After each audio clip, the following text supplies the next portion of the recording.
Sa iba pa rin balita, bumuhos ang emosyon sa libing ni Raisa May Gomez. Ang batang ginahasa, pinatay at sinunog pa sa Mexico, Pampanga. Saksi si Cesar Apolinario.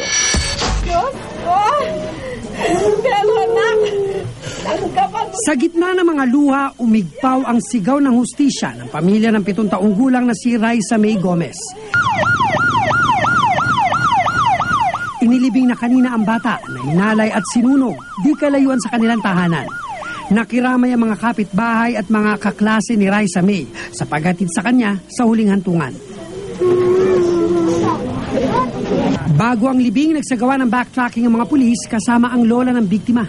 Sa likod ng bahay ng isang Peter Trogo kung saan umano nakipag-inuman siya kasama si Regan Boyet Melia at isa pang di nakikilalang lalaki.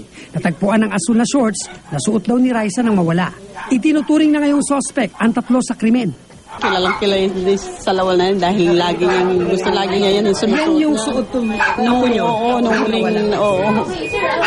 Anong masasabi niyo po at mukhang natukoy na?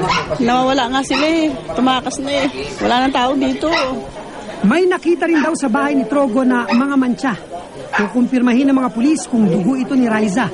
Susuriin din ang ilang upos ng sigarilyo na nakita sa lugar. Ayon sa mga pulis, may saksi raw na nakakita kay Raisa na bumili ng sigarilyo, posibleng sa utos umano ni Trogo.